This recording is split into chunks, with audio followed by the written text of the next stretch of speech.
Assalamu alaikum and good evening. Viewers, new demands by TTP have shaken the new phase of peace talks. Taliban have asked the government to release 300 detainees and a list handed over to Interior Minister Chaudhry Nisar Ali Khan. TTP also demanded free peace zone in Waziristan. New conditions by TTP raise a number of questions about the future of an ongoing peace process aimed at ending the militant 7-year insurgency. On the other hand, a Western propaganda came out against Pakistan. New York Times claimed that General Pasha was aware of Osama bin Laden's presence in Abbottabad, and there was a special desk for the bin Laden's case at the ISI by order of former President Pervez Musharraf, which is completely denied by DGISPR. This controversy also raises many questions here. We have developments brewing on national landscape as well, where first time in the history, FIR has been filed against a serving army official involved in the 35 missing persons case on behalf of the government of Pakistan. We will also discuss the visit of Shah Bahrain after 40 years and $1.5 billion mysterious Saudi aid for Pakistan and whether this will influence Pakistan's foreign policy or not. We have all this in our show today. Mr. Zaid Hamid, Assalamu alaikum. As you know that we have a lot that we have seen happening in this week that we would like to talk about. But first, before we start our discussion, as you know that the peace talk process is the highlight of this week. Let's see what Samuel Haq has to say recently on this peace process.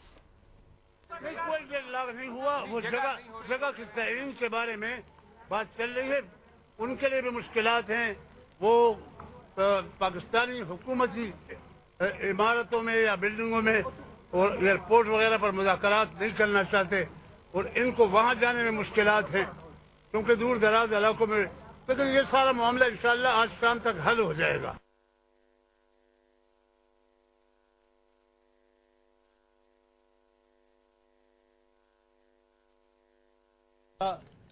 और जगह के तयन पर गौर हो रहा था 3-4 दिन, अब अल्हम्दुलिल्लाह उस जगह का तयन भी हो चुका है और इत्तेफाक राय से हो चुका है। Yes, Mr. Zaid Hamid, as you saw Mr. Samuel Haq saying that the two committees, they're having problems in deciding the venue, but then it got decided. Let's see look at the conditions, the two conditions that came up recently. One was the free peace zone that Taliban wanted for themselves, which could be few districts of Waziristan. And the second was the 300 detainees list that they want the security forces to release. How do you see this new development? You see, we have been warning the state of Pakistan, the armed forces and the nation as well, that Pakistan is facing an existential threat from the CIA raw-backed insurgency. Taliban do not want peace. They do not want Islam. They want to capture Islamabad. And they are not going to settle for anything less than that. There is absolutely no other option for the Pakistani state, either to surrender to Taliban or make them surrender. There cannot be any middle ground. Pakistani state cannot afford to give any leverage, any concession, any discount, any territory or any time to this insurgency, which is right now under the facade of peace talks, is reorganizing, regrouping, being rearmed, and is being supplied with surface-to-air missiles and chemical weapons. And they need a huge territory of Pakistan. They're demanding a huge territory of Pakistan.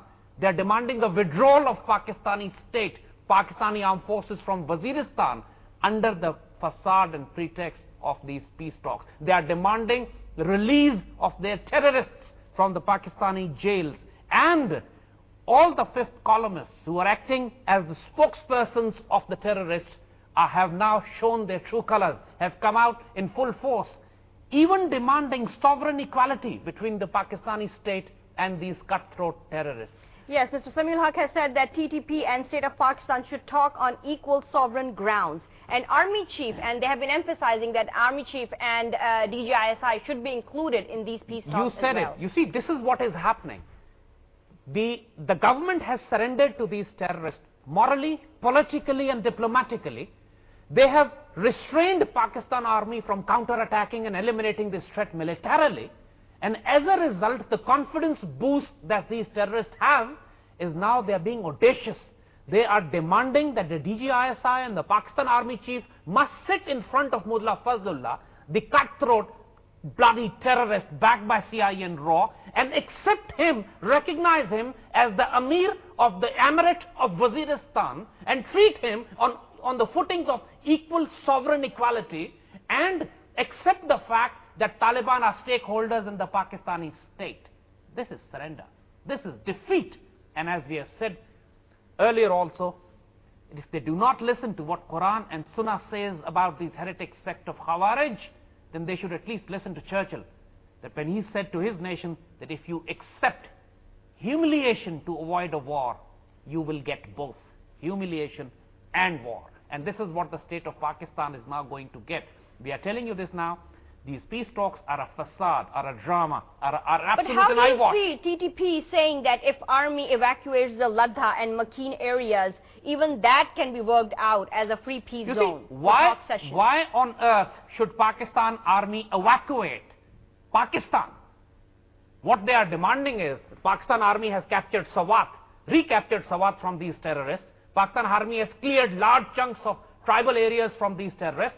What they are demanding is Pakistan army should withdraw so that these terrorists can have their bases again, reorganize, dig themselves in, bring in their weapon supplies, build up their bunkers and trenches, and then reorganize and then declare that they break the ceasefire and then start a war again. All the slog, all the bloodshed that had taken place in the last 7 years, all the sacrifices that the Pakistani state and the army had given in the last 7 years would go to waste under the facade of these fake peace drama, which these cutthroat Khawarij, TTP, CIA and RAW-backed terrorists and insurgents who have the agenda of bringing Pakistan down to the level of a failed and dysfunctional state. And this is something that this government is totally responsible for bringing this, heaping up this humiliation upon the state and armed forces of Pakistan. Imran Khan and Nawab Sharif are two people now who are responsible for giving this confidence,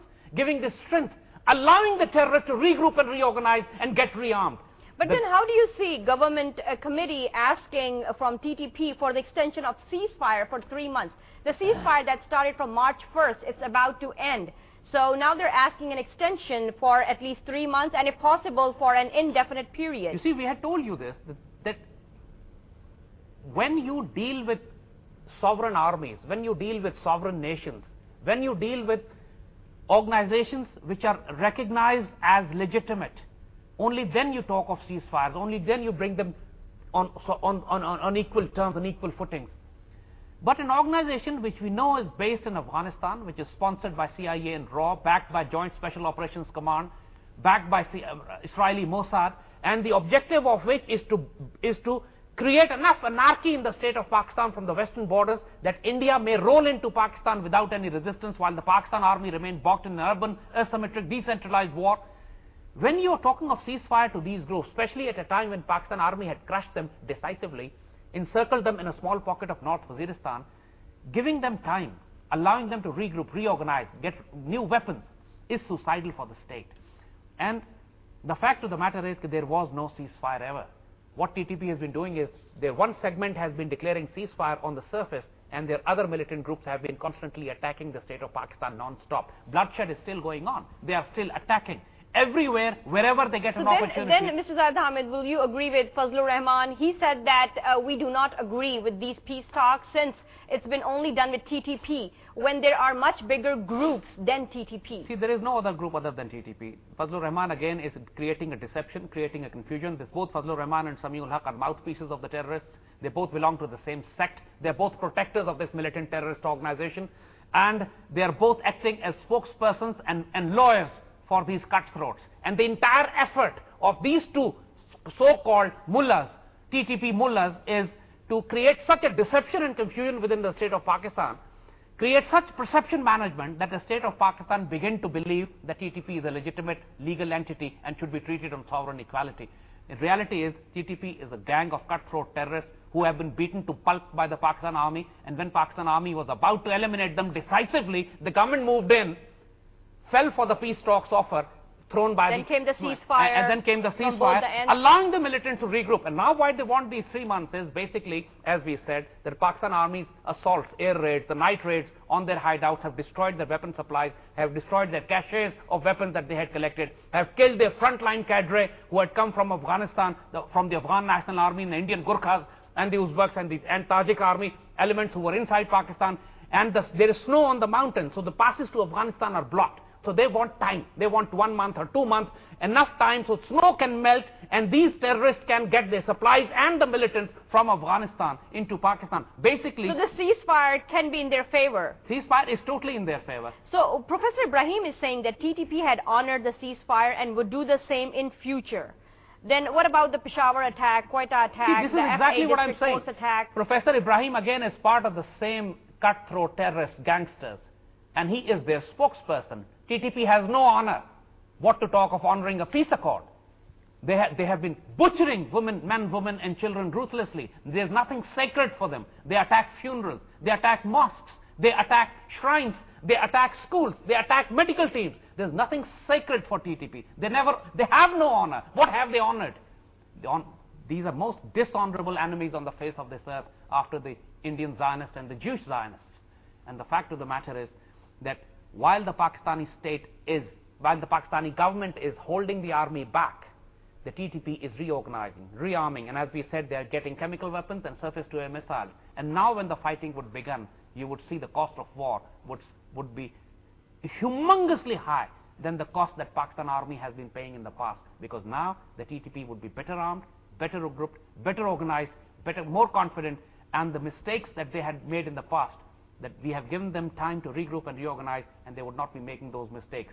And that coming month, this 2014, we are warning again and again, is going to be one of the bloodiest in our history. The government fell for a trap laid by the terrorists, and now the cost will be paid by the nation. Imran and Nawab Sharif are responsible for this bloodshed. Let's see what happens down the road in this peace talk process, whether it turns out to be a trap or it turns out to be the dream of the peace talks as government is seeing it. Mr. Zaid Hamid, another development that happened last week, I'm sure you must have heard about it too, that the New York Times claimed that Lieutenant General Pasha, he knew the whereabouts of Osama bin Laden in Pakistan, and that Pervez Musharraf had an observation desk in ISI to protect Osama bin Laden. You see, it's not new. There's a whole strategy going on that we see around in the international diplomacy and the media, particularly, especially in the perception management war done through the media, is that Pakistan is a failed and a failing state. That's, again, for that they need TTP and BLA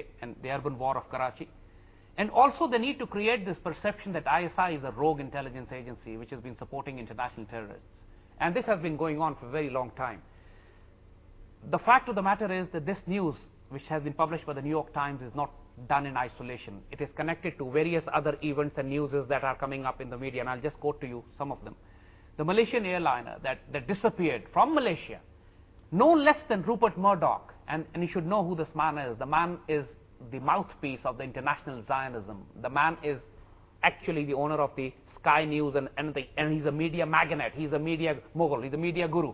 The man is one of the most powerful media men in the world today. And no less than Rupert Murdoch actually comes out openly and says that the Malaysian airline plane may be in northern Pakistan, just like Osama bin Laden was. And this New York Times report corroborates both these, where they're mentioning the presence of Osama bin Laden. They're mentioning that ISI is a rogue intelligence agency, which may have, again suggesting that ISI may have hijacked the Malaysian airliner to the northern Pakistan. And simultaneously, the Israelis pretending to run up to preventive and precautionary exercises in Iran, in Israel, expecting an attack, 9/11 type attack from this Malaysian airliner, presumably again giving the indication that ISI or Iran might be behind the hijacking of this airliner, and an airline attack would be launched on Israel. So all these things, all these dots are connected. The statement of New York Times, the statement of Rupert Murdoch, and the actions taken by the state of Israel that Pakistan or Iran might be behind the hijacking and they would be attacking Israel using this airliner. All this is the perception management media drama being created to give the perception that Pakistani ISI is a rogue intelligence agency, and it should be banned. Pakistani state organs are penetrated. There's a deep state within the state which must be dismantled. And we know that. We know it's coming. Mr. Zaid Hamid, I have to interrupt you. We have to take a break here. But then when we come back, we would like to explore further in this concept that whether the intelligence agencies of Pakistan, how effective they are. Because the question stays there that how come Osama bin Laden was in Abbottabad for 5 years, just a few miles away from a military academy. So how effective are our intelligence agencies? Viewers, stay with us. We'll be right back after a short break.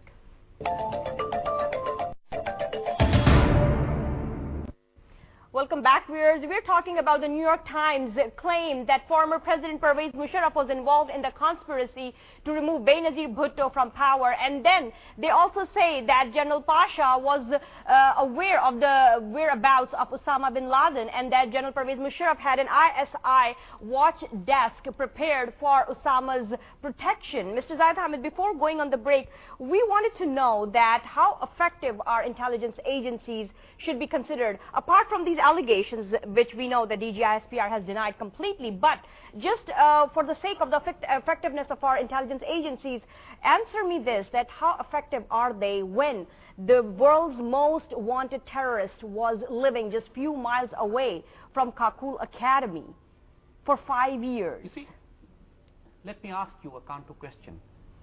You are a professional journalist. Have you seen any evidence other than the word of mouth from the Americans that they have found Osama in Abbottabad? You have not. I have not. I'm a professional defense analyst. I have not seen any evidence. Neither have any Americans seen any evidence.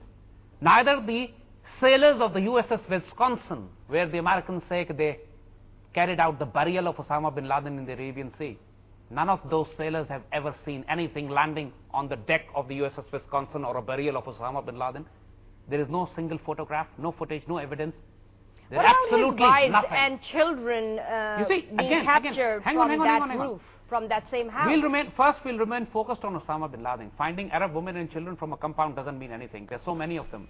They're all over the world. You can create them, you can plant them, and we know very well, fully well, that CIA was fully involved in an operation involving the polio program, involving Dr. Shakil Afridi and the likes of him.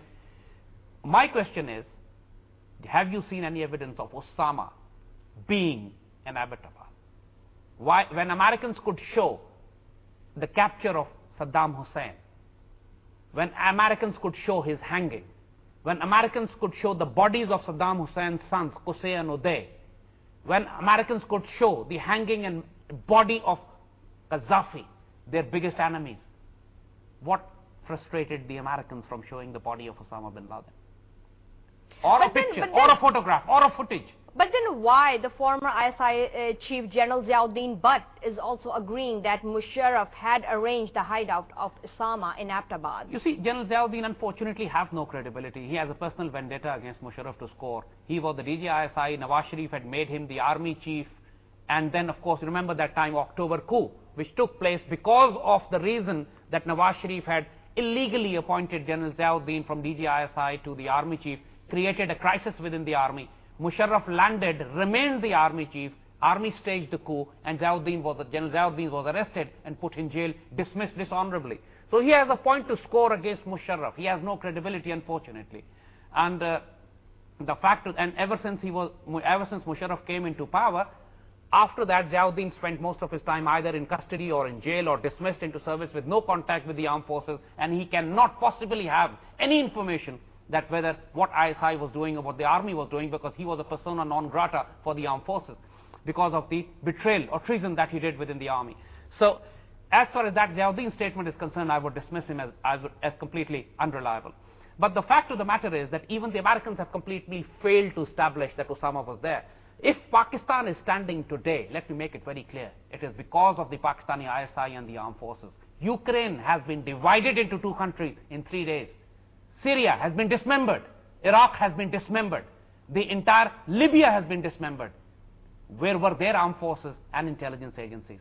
The fact of the matter is that Pakistan is undergoing a ruthless, bloody war for the last 13 years, and Pakistan is still a hard country, still standing, united, firm. We have our own problems, we have terrorism, we have insurgencies, but Pakistani state is not threatened.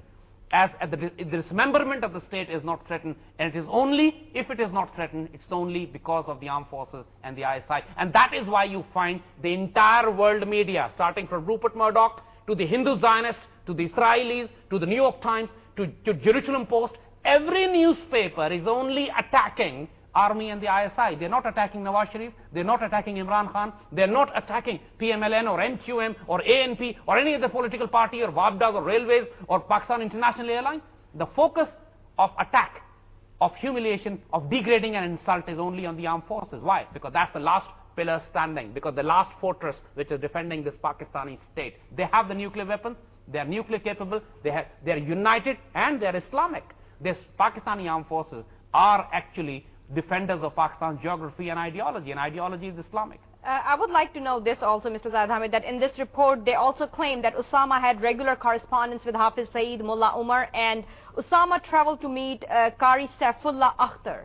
Now, is it true that Qari Saifullah, this character, is considered an ISI most valuable asset? And it's been said that he was detained several times after September 11, but never got prosecuted and released by ISI each time. How true is this? You see, again, a piece of baloney and rubbish. They say Mullah Umar is an ISI asset. Haven't you heard this before? A million times. If Mullah Umar had to be an asset of an intelligence agency, he would have been wiser to be the asset of CIA. They pay more. If Hafiz Saeed, you've heard this a million times, this is an ISI asset. Indians and Americans have always been barking against him. The fact of the matter is, they say Hizbul Mujahideen, Sayyid Salahuddin is an ISI asset because he's fighting against the Indians. They say, even now, as you said, Rupert Murdoch suggesting that Malaysian airliner has been hijacked by the ISI, as if ISI is not an intelligence agency but many gods. The fact of the matter is, we know this game is going on. The response must come more solidly from Pakistan's Information Ministry and the ISI's own media warfare wings and the ISPR. But the response is not coming. It's not strong enough. And this is a weakness. Don't you think that the DGISP are denying completely any truthfulness in this report? It's not good enough. The fact of the matter is, denial is never a response. You must come up with a counter-argument. You must counter-attack. What the army has been doing for a very long period of time is simple denials. The accusations and allegations have been coming to army, and they'll be saying no, no, no. But they should be coming with more solid and concrete evidence, counter-attacking, giving counter-proof that you are the actual bloody liars, you are the actual one who support the terrorists and the rogues, and we are not. And we are actually defending our own country against illegal occupation, invasion, and support to insurgencies from your side. But you have never heard ISPR openly blaming the Indians or the RAW or the CIA for supporting TTP against Pakistan. You never heard the Pakistan government even saying that. So, right. Mr. Zaid Hamid, another development in Osama's case is that Osama's son-in-law, Salman Abu Zar, he has been there in the trial of the terror courts in New York, and he's been saying that Osama wanted to send a message to the entire world through Al-Qaeda. So how do you see that trial of son-in-law of Osama? Absolutely no credibility, because all these people have been tortured to death by the Americans. They have been waterboarded, they have been kept in Guantanamo, they have been butchered, their families have been raped and prosecuted, dispersed, dismantled. These people have no country. I mean, these are most helpless people on God's earth. The people who could be anybody, any random street Arab, you pick him up. If he speaks Arabic, you make him the son-in-law of Osama. Who the bloody hell knows who he is? Nobody has seen him, nobody has interviewed him, nobody knows where he comes from, what's his background. I was going through the hearing details, and he's saying that he had a meeting in the cave with Osama right after 9/11 Again, as attack. I said, have you heard anything about the trial of Saddam Hussein, the banana trial, the monkey trial which took place in Baghdad, on which they hanged Saddam Hussein? There's absolutely no details of that ever came out. You just saw Saddam Hussein standing speaking, you would never hear his voice, and then you heard him being hanged. So the fact of the matter is, when these kind of trials they conduct, they're all orchestrated. The trial of Morsi is going on. In Egypt, you can see the trial of Morsi and his son is going on on the cases of murder and terrorism and arson and drugs, all kind of allegations on the Egyptian president who's been overthrown by a CIA CIA, Mossad, and unfortunately Saudi-sponsored coup. So the fact is, these trials have no credibility, absolutely nothing. The CIA, there is no Al-Qaeda. Robin Cook, I think he was one of the foreign secretaries of Britain, who had said there is actually no Al-Qaeda. It was just a database of few names which were created by the CIA to give a perception that it's a militant organization based in the world. There is no such thing as that. There is definitely a Takfiri Khawarij mentality, a religious heretic sects in various parts of the Muslim world, which are used, funded, supported and backed by CIA, whether they are in Afghanistan or they are backed in Syria or in Libya or in Somalia or in different places, to fight against Muslim lands, to dismember Muslim lands. These Takfiri groups we definitely know are backed by CIA. But Al-Qaeda as such there is no organization of that name, there is no organization structure, there is no command and control structure of that organization. It is just a database of names which CIA had created, and the world continues to believe as if Al-Qaeda is a huge reality, an organization with command and control and funds and leadership. Nothing like that ever existed. All right. Mr. Zaid Hamid, there is one more development that happened this week. For the first time, an FIR has been registered against the working army official in the case of 35 missing persons. How do you see that development? You see, this is what we have been saying, is that this government and this judiciary is actually waging a war against the Pakistan army itself. Why would they do that? Why? One simple word: insanity. Pure insanity. This government, Nawab Sharif actually is a civilian dictator. He's a Punjabi nationalist and a civilian dictator. The man is trying to behave like Erdogan in Turkey actually. Erdogan is an honorable man. He has proven his worth in Turkey. He has done great service to the Turkish nation, and he's a great Muslim leader. There's absolutely no doubt about it. And Erdogan is unfortunately a friend of Nawab Sharif. And Nawab Sharif is trying to emulate him. Nawab Sharif is dazzled by the glaze, power, authority and the glamour of Erdogan. And Erdogan has punished his army, because the army was secular and they have been staging coup against the Islamists in Turkey, and now the Erdogan is in power. He has the backing of the people behind him, and he's punishing those army officers who were secular and who were overthrowing the Islamic governments. Nawaz Sharif is trying to do the same, because his government has been overthrown by the army as well. And he is only settling scores. He wants to be the prime minister, but he wants army actually to be subservient to him very strongly. He wants to roll over the army. He wants to walk over the army. That's why you find he is actually putting Pervez Musharraf on trial. He wants to humiliate, degrade Pervez Musharraf in this aspect, because that satisfies the ego of Nawaz Sharif. At the same time, he is filing cases against the army officers for fighting the war against the terrorists. This is an unconventional war. This is a dirty war. It's a war being fought on the urban streets. It's a war where you fight a faceless enemy. It's not a war which can be fought under the rules and regulations of the existing law, Anglo-Saxon law, which was established by the British in 1860. The law is obsolete. The war is of 21st century. So army had to adapt. Army had to evolve. Army had to develop new means and techniques. And when army is fighting, what the terrorists are doing is realizing that the judiciary is actually supporting the terrorists. The government is actually hostile to the army. The terrorists go to the courts. Whenever the army takes actions against them, the terrorists are killed in the mountainside. The terrorists are dispersed. They melt into Afghanistan, and their families register cases against the army, as the army has picked them up as missing persons. And now this has become a scandal. For the first time in the history of Pakistani state, cases have been registered against the Pakistan Army Chief, Pakistan's DGISI, Pakistan's MI, head of DG of the military intelligence, and serving officers of the Pakistan Rangers, FC, and the paramilitary and the Pakistani armed forces. Now this is a scandal, and what I very strongly feel is that Nawaz Sharif is pushing his luck dangerously here. On the Musharraf's case, on the case of missing persons, and on the issue of negotiations with the terrorists, while they are holding the army back, the temper is rising in the army. If the army leadership stays silent on this humiliation and insult from Nawaz Sharif, army leadership would lose its credibility. But then so how they do will you have see, to respond harshly. How do you see this, that courts are saying that even though if army has these missing persons for any kind of investigation with them, but at least they should show up in the court, and then they can take them back and continue that investigation. See, these are the same judges who were the comrades of Iftikhar Chaudhry, and Iftikhar Chaudhry was within the armed forces circle, within the nation. Everybody was thoroughly disappointed from him. He supported the terrorists. He never punished a single terrorist under his watch. The judiciary has not convicted or terrorized a single terrorist in the last 13 years. So as far as judiciary is concerned, they have totally collapsed.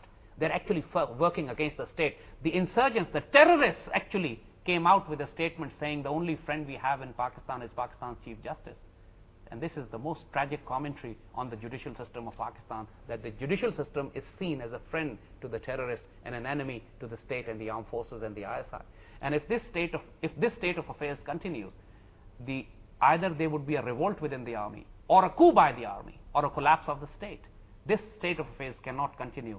When the army is fighting the terrorists, defending the country, protecting the government and the state and the nation, and the army is being humiliated in the media, by the government, by the judiciary, the army will not take this nonsense for long. This is a recipe to provoke the army into radical action, and this may very well happen. Mr. Zaid Hamid, I would have to take a break here, and after the break we would like to touch base on another highlight, which is the visit of the Bahrain's king after 40 years to Pakistan. Viewers, stay with us. We'll be right back after a short break.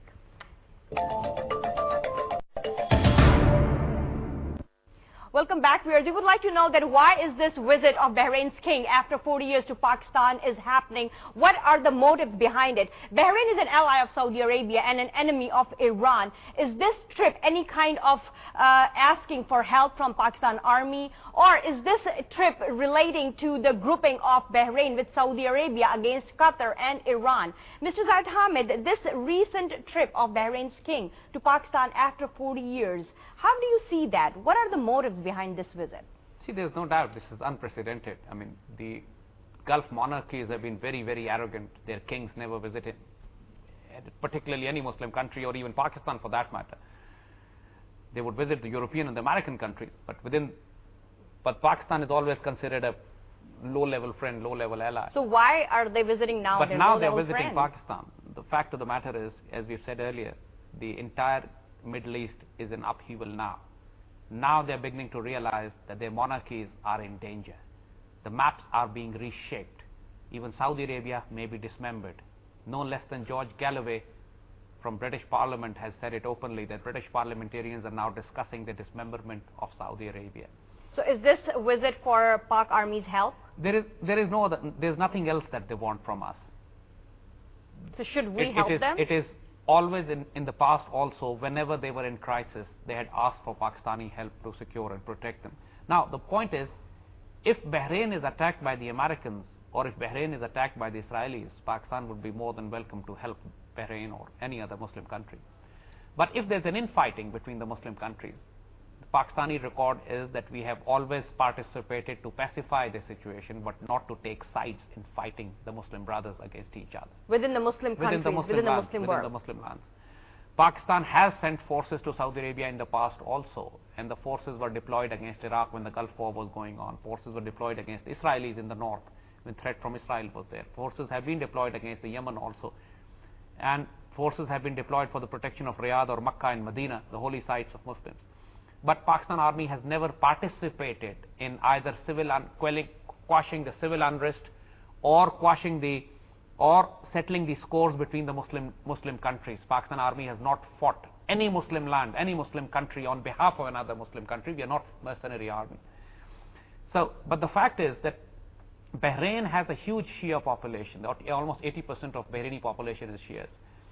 And it's exactly the opposite to what the scenario in Syria is. Syria is 80% Sunnis and the rulers are Shias, about 20%. Alawites but in Bahrain it's exactly the opposite. The 80% population is Shias and they're very supportive. They're very supported by Iranians as well. And right now, at least at this moment, when there's a crisis in the Gulf Cooperation Council, GCC, all the Arab Gulf countries are fighting amongst each other. The Bahrainis, the UAE, Dubai, Abu Dhabi. They're all against Qatar. They're all against Saudi Arabia. They're all against Qatar right now. So with the GCC almost up in flames, they're almost in tatters, the only option, the only security that the Gulf or Saudi Arabia or Bahrain or Qatar or UAE have is to fall back on Pakistan. And they are coming to Pakistan for support, for military equipment, for supplies. So isn't this a good opportunity then to provide employment to our people in Pakistan, to recruit them within the Pakistan Army to all these Middle East countries? This has happened before as well. About 3 years ago when there was an uprising in Bahrain, when the Bahraini forces were very aggressively trying to crush the uprising, when the Bahraini Intifada had begun. At that time, Bahrainis had also requested Pakistan for employment into their law enforcement agencies, into the police and the paramilitary, and lots of inductions were being done in Pakistan at that time. But Iran objected to it and then Pakistani Foreign Office also realized, because these troops which are being sent to Bahrain would be used against the Shia population, and that would create a crisis for Pakistani within, because there's lots of Shia population in Pakistan also. And then the King of Bahrain has relationship complained. with Iran. Even this time, in this visit, the King of Bahrain has said that there is an Iranian interference. You see, So, the Pakistani strategy should be to pacify the situation. I was at that time, I went to Tehran also, I met Ahmadinejad, and then I went to Saudi Arabia also. And we tried to make both the leadership understand about the countries. We as a think tank, we went there on our own private capacity, make them understand that the bigger threat in the region is from Israel and the Indians. And let's not and fight the Americans. with each other. Let's not fight amongst each other, because the maps are being redefined. Shias and Sunnis are being butchered and slaughtered all over the Muslim world under the huge plan of dismemberment of the greater Middle East and the Muslim lands. So if you fight amongst each other, you'll actually be helping the American plan of dismemberment of Muslim countries. So better not do that. So things did pacify to a great extent. Both in Saudi Arabia backed off, Iranians backed off, and you saw Bahrain calming down a little. But now, when the new phase of this war has begun, when the plans to dismember Saudi Arabia have been put into motion, the fallout is going to be that NATO and the Americans would be supporting the Shias more. And as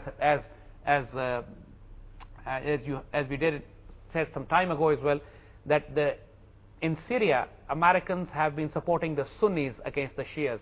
But in Iraq, Americans have been supporting the Shias against the Sunnis. The question has been either you are a NATO Sunni or a Russian Shia. I mean, these so basically, West is playing a game of putting Shias and Sunnis within a fight against waging each other. sectarian wars within the Muslim land is one of the most critical element of this entire plan. They have to create sectarian wars, even if there exist none. And unfortunately, Muslim world do fall every time in this trap. This is the unfortunate Mr. Zaid Hamid, I'm interrupting you, but I would like to see what the Bahrain king has to say during his visit to Pakistan, and then I would like to have your comment on that. Of finding a political solution for the Syrian crisis based on the Geneva Agreement, and the importance of achieving that solution in a timely manner in order to save the blood of the innocent Syrian people. Iran is an important country. Iran is our neighbor, and neighbors don't move from each other. So we will always strive to forge a strong and durable relationship with Iran. But definitely we've had our problems with Iran in this regard, especially with issues of interferences in many countries, and in this regard I will definitely speak for my country in Bahrain. Yes, Mr. Zaid Hamid, as you saw him mentioning that, yes, Iran is our very dear friend and he is our neighbor, but at the same time, we are facing some problems. This is the problem with them, because these Gulf kingdoms know that they can't fight Iranians. Iranians are tough fighters, Iranians are strong, they are a United Nations, and these Gulfs have always been depending upon the Americans for their security.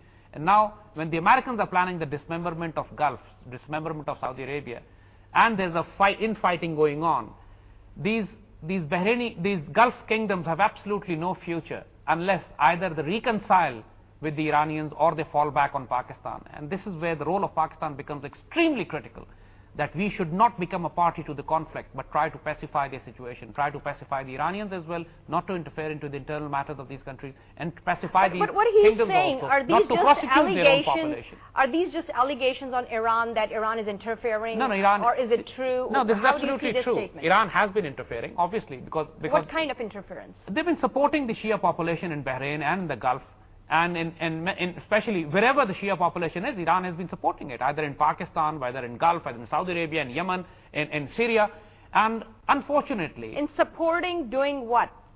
You see, in every way there's a different scenario, but the fact is, if, for example, in Syria, Iranians have been supporting the government to resist this dominant Sunni population.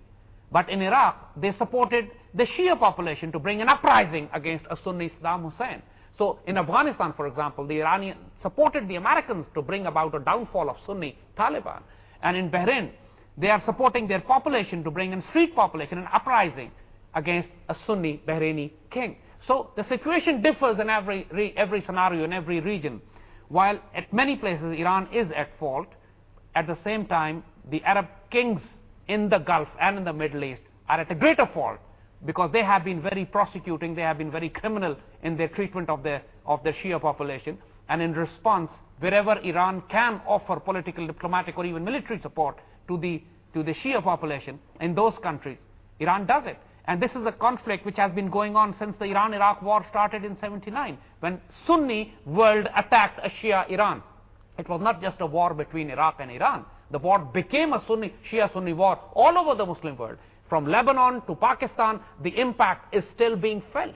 And now it has become part of the US foreign policy, the Israeli foreign policy, and the Indian foreign policy to exploit the Shia-Sunni axis to further divide the Muslim lands. And nobody would be safe. Neither the Shias would be safe, nor the Sunnis would be safe if they fight amongst each other as proxies for the NATO and the Russians or the Indians. And this is something... In the end, everyone will be finished. Every Muslim sect would be eliminated, finished, annihilated, and the only job would be done. And the only victors would be the dominant Western powers. Now, Mr. Zaid Hamid, I have a question here. Why do all these Saudi kings relying on Pakistan for the military support? What about other countries? What about Turkey? What about other Muslim countries? Why aren't they going to them? Saudis have a very strong sectarian issues with Shias, with Iran, so they cannot ask Iranians for help. Saudis had overthrown the Turks to create this kingdom. Saudi kingdom was created on the blood of the Turks. When Lawrence of Arabia had staged a rebellion in the Arabian Peninsula, and the Saud family had supported the British Empire against the Turkish Ottoman. So they have a guilt within themselves. Saudis carry a huge guilt against the Turks, and they can't look Turks into the eyes because of the crimes that Saudis have committed against the Turks in the past. All the major Muslim lands which were once supporting Saudi Arabia are in turmoil themselves. Iraq was always hostile because they were pro-Soviets. Libya is again eliminated, annihilated. Syria is in turmoil. Egypt is in crisis itself. So where would Saudi Arabia go? They have no option but to fall back on Pakistan. Saudi Arabia's options are all burnt out. All burnt out. And if Except for Pakistan, which is a nuclear weapon state as well. Can offer them not just the conventional protection, but also a nuclear umbrella. But again, the question is against whom? If the threat is the Americans, yes, we would very willingly, very happily do that. If the threat is Israelis, yes. But if the threat is Iranians, Pakistan will not support Saudi Arabia to eliminate or annihilate another Muslim country. We should rather be acting as a pacifier, as a mediator to bring peace between Muslim brothers. Mr. Zaid Hamid, we have 2 minutes left. I would like to touch base on another topic, which is Ukraine. And as you would have heard, that Crimea has been declared a part of Russia, and Putin has already accepted and acknowledged that Crimea is a part of Russian Federation now. How do you see things going there? Are things building up between Russia and US? One of the most classic example of 4th and 5th generation war. We have been talking about the 4th generation war, in which non-military means are used to break up countries. And again, Ukraine is one of the classic examples. And you saw Ukraine has been dismembered within weeks. The world was stunned, couldn't even believe what's happening, and within few days you saw Ukraine government being overthrown, Crimea being taken over by the Russians. Everything happened so fast. The referendum in Crimea, and the Crimea deciding to declare an independent state, Russians joining them, and the whole world is stunned, and Ukraine is divided into 2 countries now, Ukraine and Crimea. And while all this crisis and anarchy was going on, world did not notice that Israelis were attacking the Syrians, increasing their own landmass also. Israelis now plan to dismember Syria totally. And while the Syrian government in Damascus may stay for some more time, the Israelis plan to expand already. The geography of Israel is also expanding while the war in Syria is going on, and while the world is focused on Ukraine and the lost Malaysian airliner, which is being blamed on Pakistan. In the meantime, in the background, while nobody notices, Israel is also expanding, and the geography of Syria is also being reshaped now. And this is what is happening. It's not just the reshaping of the Middle East, the reshaping of the entire world. The Muslim countries are being dismembered ruthlessly, but even equally ruthlessly, you saw how Crimea and Ukraine was dismembered, and how now the same game is being done in Venezuela, and perhaps in Brazil as well, Argentina, South America, all large countries. Now, one more twist happened in this Ukraine story, that India refused the sanctions implemented by European Union and US. You see, lots of countries are going to defy the Americans, because Americans are on a very weak turf in Central Asia and in Afghanistan, in Ukraine, against Russia. And now when the Americans are leaving this region, they have been defeated in Afghanistan, their footprints are now going to be less and less in the coming days. And Russia has decisively defeated the Americans and NATO as far as Ukraine is concerned, especially by dismembering Crimea separately and declaring it and accepting it as an independent state. So many countries are now going to defy the sanctions that the NATO threatens on Russia. And even if, like for example, even Britain is going to defy those, because as we said earlier also, that billions of dollars of Russian black money is funneled through the British. So does that show that U.S. leaving leaving its impact, losing its impact? U.S. has already been defeated, and that's why Obama is saying they do not plan to intervene militarily into Ukraine. The fact of the matter is they cannot intervene militarily in Ukraine. Russia knows very well that U.S. has been defeated in the region. Obama knows that he has been defeated, and now it's only going to be diplomatic or political or economic maneuvering. Militarily, Russia has won in Ukraine. Thank you very much, Mr. Zaid Hamid. Viewers, as you saw that we did discussion on national and international developments. On the national level, the visits of all these Saudi kings, one after the other, to Pakistan at this time and age definitely hold some of their own motives. But yes, if the support to these countries is for the protection against the West, we should do it. But yes, if this support is against the other country, then it's a big no. We should not go for it. That's it for tonight. Until next Sunday, Allah Hafiz and good night.